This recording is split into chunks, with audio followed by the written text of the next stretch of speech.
JavaScript में this keyword कैसे काम करता है? जावास्क्रिप्ट में दिस कीवर्ड जो है वो एक स्पेशल कीवर्ड है जो फंक्शन के एग्जीक्यूशन कॉन्टेक्स्ट को रेफर करता है। इसकी वैल्यू हर सिचुएशन में अलग अलग होती है। दिसकी वैल्यू डिपेंड करती है कि फंक्शन को कैसे कॉल किया गया है। तो सबसे पहले आते हैं अपन ग्लोबल यानी विंडो ऑब्जेक्ट में ग्लोबल कॉन्टेक्स्ट में।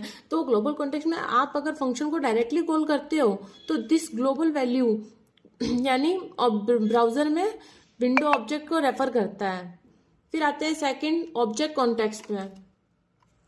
ऑब्जेक्ट कॉन्टेक्स्ट में अगर फंक्शन को किसी ऑब्जेक्ट के अंदर है तो उससे ऑब्जेक्ट को रेफर करता है। फंक्शन आपका किसी ऑब्जेक्ट के अंदर है तो दिस जो है उस ऑब्जेक्ट को रेफर करता है, यानी हमारा फंक्शन जो है इस ऑब्जेक्ट के अंदर है तो इस ऑब्जेक्ट को रेफर करता है। फिर आता है तीसरा कंस्ट्रक्टर कॉन्टेक्स्ट।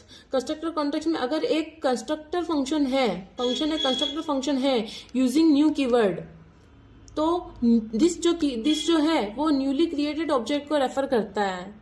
इसके अंदर न्यूली क्रिएटेड ऑब्जेक्ट कौन सा है? दिस डॉट ब्रांड, तो न्यूली क्रिएटेड ऑब्जेक्ट को रेफर करता है। फिर आता है एरो फंक्शन कॉन्टेक्स्ट। तो एरो फंक्शन में दिस अपने लेक्सिकल स्कोप को इनहेरिट करता है, जो यानी लेक्सिकल स्कोप को इनहेरिट करता है।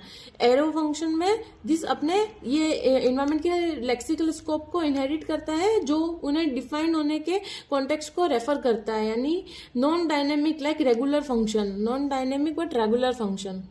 तो ये थे दिस कीवर्ड का अलग अलग कॉन्टेक्स्ट में फ्लो कैसा रहता है वो।